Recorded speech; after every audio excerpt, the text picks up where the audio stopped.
What if the man pouring your morning tea was planning your death? I used to think betrayal came in loud moments, screaming matches, slammed doors, dramatic exits. But sometimes it arrives quietly, like a soft clink of ceramic on the kitchen counter, like a steaming mug held out by the man who promised to love and protect you, made you something special. "Dear Trevor," said, placing the cup in front of me. His voice was just a little too cheerful. He had that forced brightness that had become his new normal. Fake, glossed over. My stomach nodded before the tea even touched my lips. The smell hit me first, bitter, almost metallic. Nothing like the calming herbal blends I usually preferred. "You're so kind," I said, forcing a smile even as dread crawled up my spine. I didn't drink, not yet. "My name is Dana Wilkes. I'm 43 years old, and I've been married to Trevor for 8 of those years. We live in a modest 2-story house just outside Charlotte, North Carolina. By day, I work as a quality control manager at Sunnendale Financial. I deal in facts, precision pattern recognition. And what I saw that morning, what I felt, didn't sit right. Part of the unease came from our new house guest. Trevor's younger brother, Kenny, had been living in our spare room for the past 3 months after being kicked out by yet another girlfriend. He wandered into the kitchen that morning, shirtless, wearing basketball shorts, and that same smug grin he always wore when he was about to say something awful. "Morning, Dana," he said, yawning exaggeratedly as he grabbed a mug. Still drinking that fancy health crap, I didn't bother responding. That was Kenny's thing, constant jabs, casual disrespect. At 35, he still acted like a frat boy who'd never quite made it out of the dorms. I couldn't count the number of times he'd mocked my job, my routines, my type A energy, as he called it. But worse than his behavior was Trevor's response, passive laughs, brushing it off, never defending me. And lately, he'd started echoing some of Kenny's lines. Trevor poured Kenny a cup from the same teapot. But there was something about the way he did it, hurried, almost reluctant. His movements didn't match his cheery tone. "Actually, I made this blend special for Dana," he said without looking at me. "It's supposed to help with stress." Stress. The word landed heavy in the air. Stress was practically stitched into my life since Kenny arrived. Loud nights, disappearing food-missing packages, whispered conversations I wasn't supposed to hear. Stress, huh? Kenny snorted as he sat next to me at the island. "Maybe if you weren't so uptight all the time, you wouldn't need magic potions." I bit the inside of my cheek. I'd learned to stay quiet. Speaking up only gave them fuel. Trevor always got defensive when I challenged his brother like I was the one creating problems. As Trevor turned his back to put the teapot away, I made a quiet, calculated move. I slid my mug toward Kenny and nudged his toward me. "Oops, swap them," I said lightly, handing him the one that was meant for me. He didn't blink, just took a long sip like it was soda. "Tastes weird," he muttered, but he kept drinking. Trevor turned around and froze. His eyes locked on Kenny, then flicked to me, then back again. His shoulders stiffened, jaw clenched, panic flashing beneath the surface of his face like a man who just watched his entire plan start to unravel. I took a sip from the swapped mug, just plain black tea. Nothing herbal, nothing strange. Trevor kept glancing at us, back and forth, over and over. I could almost hear the gears grinding in his head. His plan wasn't unfolding the way he'd hoped. The truth, our marriage hadn't always felt like this. We'd met at a corporate mixer 5 years ago. He was still working at Driftline Construction back then, and I actually admired him. He said he respected my ambition, loved how I could spot a mistake in a spreadsheet from 20 feet away. "You're the smartest person I've ever met," he told me once. "I don't know how your brain does what it does, but all that changed about a year ago when he lost his job. Downsizing, they said." After that, Trevor seemed to shrink into himself. He drank more, talked less, stopped looking me in the eye, and when Kenny showed up 3 months ago, it was like the two of them slipped into a world where I was the problem. Kenny never liked me. From the beginning, he called me uptight, bossy, too corporate. At family events, he made jokes about how I whipped Trevor into shape or how Trevor used to be fun before Dana came around. and Trevor laughed every single time. But lately it felt more targeted, more sinister. Kenny had been dropping lines like, "Trevor, you could have done better," or "life insurance policies are wasted on boring people." That last one made me freeze when I heard it, because just a week earlier I'd opened a piece of mail addressed to Trevor, something about a recently increased policy on me. That was when I started keeping records. I'm a quality control manager after all. I know the value of documentation. I started small, notes, dates, times. Then came the audio recorder in my purse. Then the baby monitor app paired with a mic hidden under the couch. I never told anyone, not even Jessica, my old college friend who now worked as a paralegal. But I did ask her some very careful, very hypothetical questions about legal evidence, marital assets, and criminal intent. And that morning, that tea, was the moment I knew I wasn't being paranoid. I was being hunted. And now Kenny had just swallowed the bait his brother laid out for me. But the real shock was still to come. Kenny leaned back in his chair, groaning as he wiped his mouth. "This stuff really does taste like shti," he mumbled. Trevor laughed weakly, his voice cracking. "It's an acquired taste. Maybe drink some water." "Nah, I'm good." Kenny waved him off. "Takes more than bitter tea to knock me down." But Trevor's hands were shaking now. I watched him fidget, scratching at his jaw, tapping his fingers against the counter eyes, never fully meeting mine. My own heartbeat was steady. Years of performance reviews, high-stakes audits, and fraud detection had trained me well. He didn't know that. He thought I was just his paranoid wife sipping stress relief tea. He didn't realize the storm I'd been preparing behind that tight smile. Roughly 20 minutes later, the first wave hit Kenny. "Oh, shh," he gasped, clutching his abdomen. Sweat began to bead across his forehead. What the hell?" He staggered up, knocking over the mug. Tea splashed across the marble as he stumbled into the living room and collapsed on the couch, groaning. His face was pale, his lips already tinged gray. Trevor rushed to his side, nearly tripping over the bar stool in his panic. "What's happening to him?" I asked, pretending to panic but keeping my voice calm, just breathless enough. Trevor's face was white as chalk. "Maybe he ate something bad, Kenny. What did you eat last night?" Kenny was barely coherent. "Just leftovers." Jesus, Trevor, what was in that tea? The room went dead silent. That was the moment. Right there. When everything Trevor thought he had control over cracked. I reached into my pocket and tapped my phone's screen, starting the voice recording app. "Trevor," I said quietly but clearly, "what exactly was in that tea you made for me?" He opened his mouth, but no words came out. I stared at him, unblinking. His silence was louder than anything Kenny had said. He knew, and now I knew he knew. Kenny whimpered. "Call an ambulance." "Already on it." I dialed 911. "Yes, my brother-in-law's having a medical emergency. He's experiencing intense abdominal pain, nausea, sweating, and trouble breathing. He recently consumed a homemade tea." I made sure the dispatcher heard every keyword. I made sure my phone's microphone picked it all up. As Trevor hovered over his brother, I walked to the kitchen. I opened the drawer, pulled out a clean Ziploc bag, and preserved the mug Kenny had been drinking from. I also grabbed the teapot and sealed it tight. Evidence. Controlled. Isolated. Tagged in my head just like I'd been trained to do at Sunnendale. "Dana, what are you doing?" Trevor asked, breathless. I didn't even flinch, making sure the doctors know exactly what Kenny consumed. They'll want to test everything. The ambulance pulled up 5 minutes later, sirens low but urgent.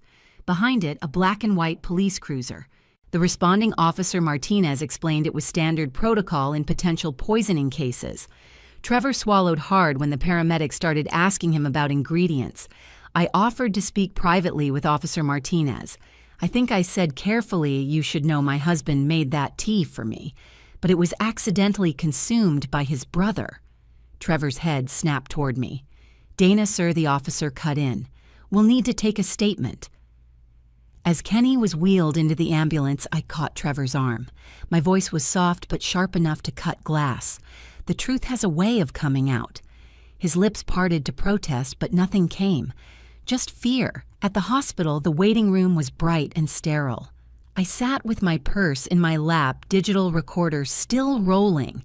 Trevor was pacing, sweating more than Kenny had. The police had taken our initial statements, but I knew they'd be back. And then came the doctor. "Mrs. Wilkes," he said, "your brother-in-law is stable. For now. But I need to inform you his blood work shows dangerously high levels of ethylene glycol." I nodded, feigning confusion. "I'm sorry, what does that mean?" "Antifreeze," the doctor said grimly. "He's been poisoned." Trevor crumpled into the nearest chair like the air had been knocked from his lungs. I sat straighter. "Oh my God," I whispered. How is that even possible? Antifreeze is a sweet-tasting substance which makes it especially dangerous in beverages. But in this case, the doctor continued, there appears to have been something added to mask the taste, likely a bittering agent. Deliberate tampering. We've already notified law enforcement. Trevor was gray now, sweating through his shirt, silent. I reached over, took his trembling hand, and gave it a reassuring squeeze. "Honey, this is all so horrible." He didn't know the worst was still coming, because I had more, much more. And the truth I'd uncovered wasn't just shocking, it was calculated. But the real betrayal hadn't even been exposed yet. The thing about manipulators is that they never think you're paying attention until it's too late. While Trevor sat in the hospital's sterile waiting room pretending to be a worried brother, I was already 4 steps ahead. I wasn't just Dana, the anxious wife, anymore. I was Dana, the quiet witness, the collector of receipts, and now the woman holding all the cards. Detective Sarah Cross arrived less than an hour later.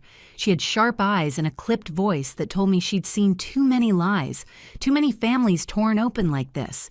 She introduced herself as lead investigator. I stood immediately. "We want to help in any way we can," I told her, my voice quivering just enough. Trevor stayed seated, staring at the floor. Detective Cross cut straight to the point. "Mr. Wilkes, is it true you prepared the tea that your brother consumed this morning?" Trevor hesitated. I made it, yes. But it was meant for Dana. The cups must have gotten mixed up. I turned to look at him slowly, my face neutral. The detective raised an eyebrow. "So you're saying the poison was intended for your wife?" Trevor's eyes widened as he realized his blunder. "No, I didn't know it was poisoned. Maybe someone broke in. Or it was contaminated." His voice cracked. His lie was unraveling fast. Detective Cross turned to me. "Mrs. Wilkes, did you notice anything strange about the tea?" I nodded thoughtfully. It smelled metallic, bitter. That's why I hesitated to drink it, and why I swapped it with Kenny's by mistake. The search of our house began immediately. It yielded exactly what I expected, a half-used bottle of antifreeze in Trevor's workshop, his fingerprints on the cap, and his laptop's search history littered with disturbing queries. How to disguise poison taste, ethylene glycol symptoms, and natural-looking accidents. But they hadn't found the most important pieces yet, because I'd hidden them. That night at the station, I sat across from Detective Cross in a small, windowless room. The digital recorder in my purse was replaced with a quiet resolve. "I need to be honest with you," I began, voice trembling. "I've been scared for weeks now." Cross leaned forward. "Go on. My husband hasn't been the same since he lost his job, and his brother Kenny has been making awful comments about how I'm controlling how Trevor can't live his best life because of me. Last week, I overheard them talking about my life insurance policy." I let the words hang. The detective nodded slowly. "Do you have any proof of that?" Without hesitation, I pulled out my phone and played the recording. Kenny's voice came first. "People die all the time. You never know, wrong drink, wrong step, too much stress." Then Trevor's voice. "I just need the right moment. Something natural. Something no one questions." Cross's face changed immediately. Jaw tightening, eyes sharpening. "There's more," I said softly. I reached into my purse and retrieved a small brass key. There's a safe in my home office. It contains printed emails, screenshots, and more audio recordings. I wasn't sure anyone would believe me until now. She took the key like it was a detonator, and it was. That safe contained weeks of evidence Trevor's increasing online purchases of unusual supplements browser tabs left open on poisoning techniques and email conversations with Kenny that hinted at solving our Dana problem. One chilling message read, "I'll handle it. She drinks tea every morning, it won't be hard." Detective Cross leaned back, exhaling. "You realize, Mrs. Wilkes, this is attempted murder." "I do," I whispered. "And I think there's more." I told her about the package I accidentally opened, a letter confirming an increase to my life insurance policy, signed by Trevor. When I asked him about it, he claimed it was just precaution, but paired with Kenny's increasingly bold comments about how Trevor deserved a fresh start, it painted a picture that was impossible to ignore. And then I added, I started having memory issues, fatigue. I thought it was work stress. But now I wonder. Cross looked at me carefully. "You think he's been drugging you?" "I do." Later forensic testing would confirm it. Trace amounts of a prescription sleep aid had been found in my coffee mug. The same medication Trevor had filled just weeks before under the guise of trying to sleep better. The dosage was low enough to confuse, not kill. But consistent exposure could make me seem paranoid, unstable. The groundwork for a larger plan. He hadn't just tried to poison me that morning. He'd been doing it slowly for weeks. The anti-freeze that was Plan B, because I hadn't collapsed fast enough for his liking. But what he never counted on was that I was watching. Every move, every word, every sip. And now the mask had slipped. Trevor wasn't just a man under pressure. He was a man exposed. But the courtroom would be where everything came crashing down. Court isn't always about drama. Sometimes it's about patience, precision, letting the silence speak louder than the shouting ever could. Detective Cross retrieved the evidence from my safe that same night. The emails, the recordings, the receipts, everything I'd been quietly collecting while playing the doting, overwhelmed wife. She didn't say much at first, but I could see it in her eyes. This wasn't the first time she'd seen a woman stalked by the man who swore to protect her. But maybe it was the first time she'd seen one so meticulously prepared to strike back. That's what Trevor never understood. He thought he was the mastermind, but he never realized he was just a poorly written formula full of holes I could audit in my sleep. While the detectives combed through our house again, I sat outside on the porch with a blanket over my shoulders. The same porch where I used to drink tea and pretend everything was fine, where I used to listen to Trevor tell stories about the old days when he still believed he was the man in control. It was quiet now. The kind of quiet that feels like breathing after drowning. Inside, they found more than even I had known. In the back of Trevor's workshop, tucked behind a false panel, they found notes pages from a spiral-bound notebook filled with scribbled timelines, calculations, and what he'd arrogantly titled the Clean Exit Plan. It outlined my work schedule, my health insurance status, even ideas on stress-induced heart attack strategies. Next to it, a bottle of crushed sleep pills and a burner phone with deleted messages between him and Kenny. "You said there was only one policy," Detective Cross told me when she returned. "But we found 2 life insurance policies taken out in your name, one through your employer and a private supplemental policy Trevor applied for online. It doubled the payout if your death was ruled accidental." I froze. I hadn't known about the second one, but Trevor had. And he'd been planning his new life to start the moment mine ended. By the time we reached the courtroom, Trevor looked like a shadow of the man I married. Gone was the confident smirk. Gone was the relaxed body language. He sat hunched beside his lawyer, hollow-eyed and jittery. The courtroom was full reporters, local neighbors, and surprisingly a few women from the domestic support group I'd quietly joined weeks before. I hadn't told them details then, but they had pieced it together now, and they were here in silent solidarity.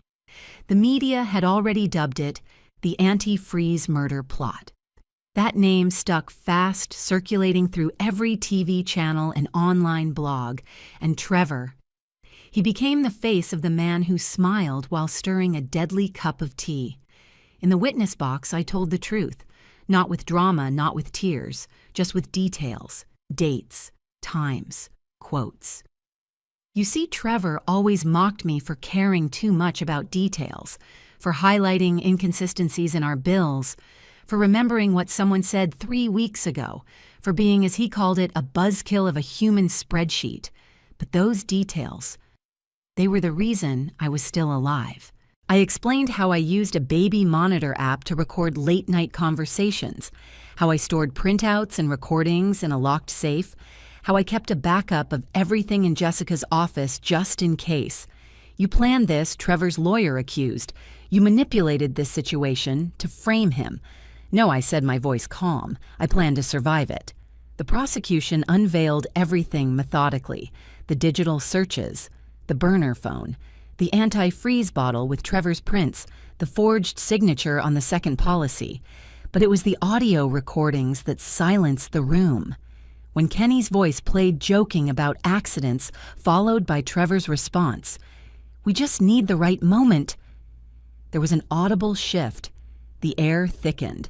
Even Trevor's lawyer couldn't hide the slump in his shoulders. When I testified about how I switched the cups that morning, some people gasped. But I didn't do it for drama.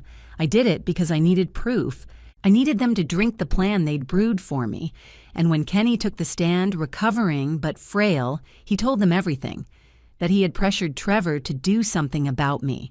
That Trevor was the one who ordered the antifreeze and did all the research. That he went along with it because he was desperate, broke and tired of sleeping in our guest room. I didn't think he'd actually do it, Kenny said, his voice trembling, but he kept saying she controlled everything. That he needed out. That once she was gone, he'd have the freedom and the money. In that moment, I didn't feel vindicated. I felt sick, because this was my husband, a man I once trusted with my life, a man who had cooked me breakfast, kissed my forehead, laughed with me on vacations, and he'd spent months plotting my death like a project timeline. The judge didn't speak for a long while after the closing arguments, and then, with finality, he delivered the sentence 25 years for attempted murder. 5 years for Kenny as an accessory, and just like that, it was over. But my revenge, that was just beginning. The courtroom fell silent as the judge's gavel echoed against the walls.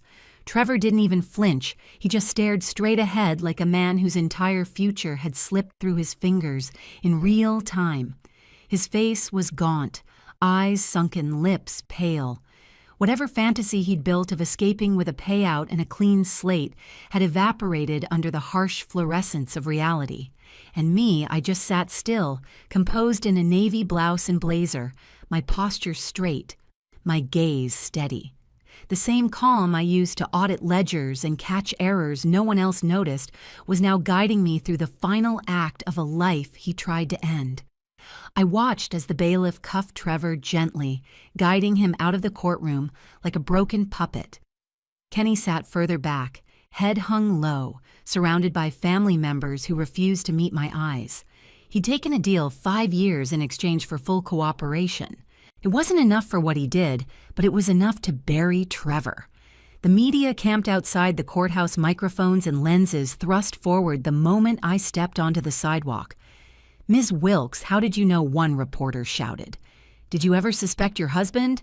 I paused, the cool autumn wind brushing across my face. I didn't suspect, I said.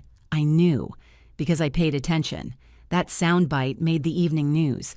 They called me the T-widow who refused to die. They spun headlines around anti-freeze betrayal and the wife who flipped the script. And as strange as it felt to be the center of such public attention, I didn't shy away. Because the more people who heard my story, the more women might stop second-guessing their gut instincts. Trevor's defense attorney had tried to paint me as controlling, overbearing, a wife who emasculated her husband until he snapped. But the jury didn't buy it, because I had the recordings, the search histories, the receipts, and I had the calm, undeniable poise of someone who had lived every day under a ticking clock and still come out alive. What shook Trevor most wasn't the sentence.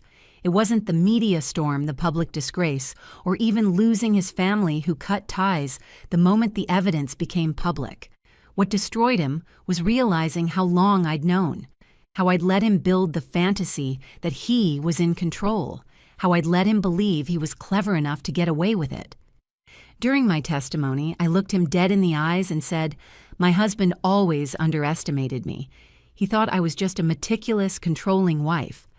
But it's those very traits he mocked my attention to detail my intuition, my so-called rigidity, that saved my life and exposed his crimes."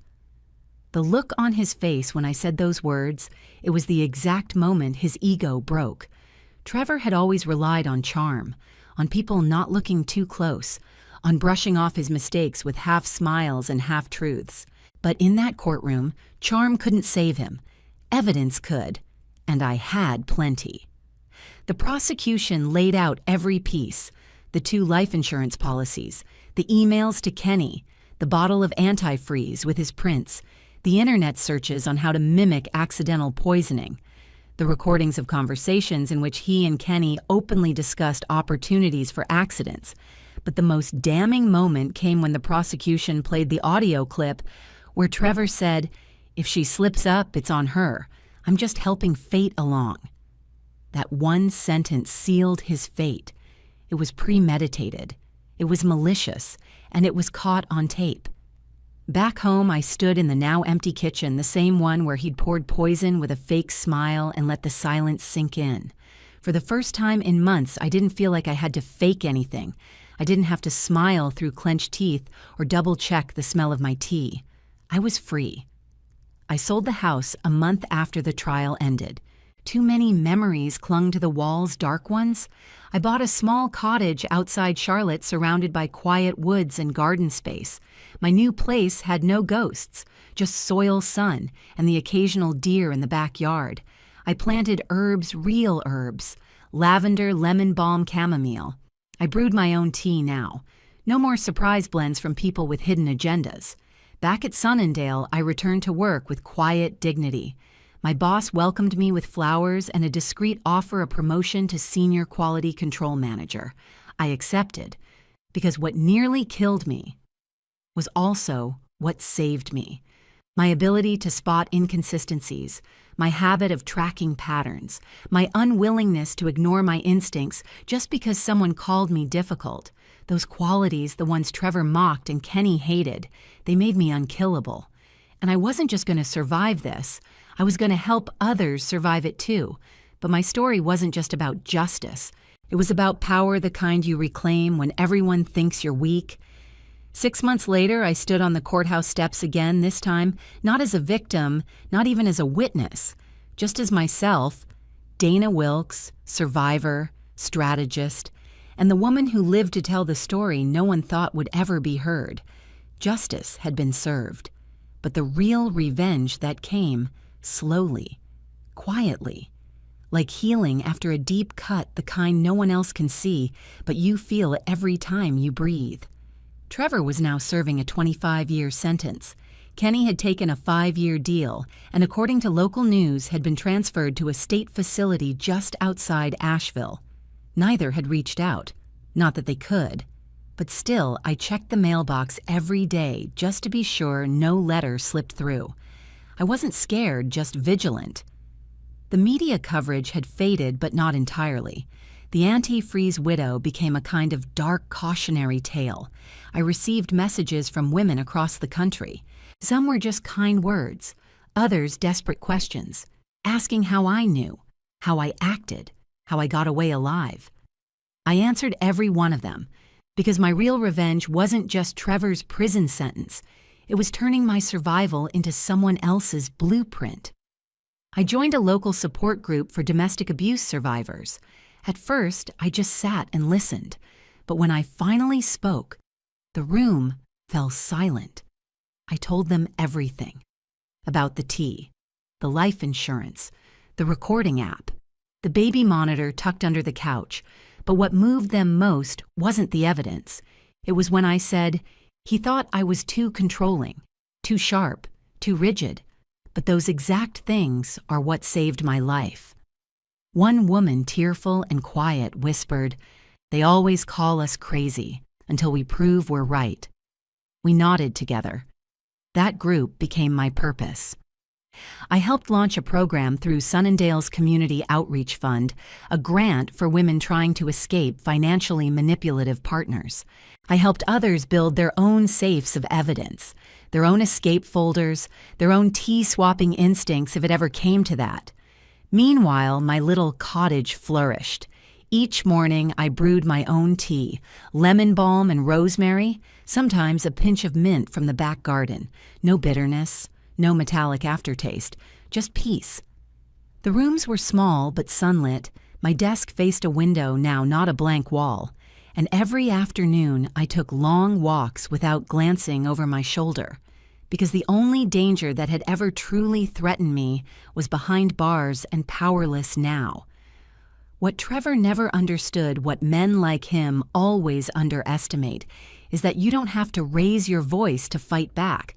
Sometimes you just raise your standards and raise your guard, and when the time comes, you switch the cups. I still think about that morning, about how easily I could have taken a sip without thinking, about how close I came to becoming another tragic obituary. Wife collapses, suddenly death, ruled accidental. But that's not my story. My story is this. A woman saw the cracks in the life she built and didn't ignore them.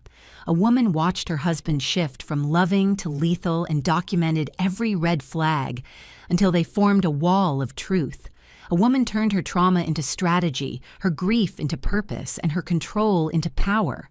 I didn't just survive, I shattered the lie, and now I help other women do the same. So if you're watching this, if you've ever felt that sick pit in your stomach when something didn't add up, when someone laughed too hard at your instincts or tried to rewrite your reality, listen to me. You're not crazy. You're not weak. You're not overreacting. You're just seeing the truth before anyone else is brave enough to name it. Keep the receipts. Trust your gut. And when they pour you tea, watch their hands more than their words.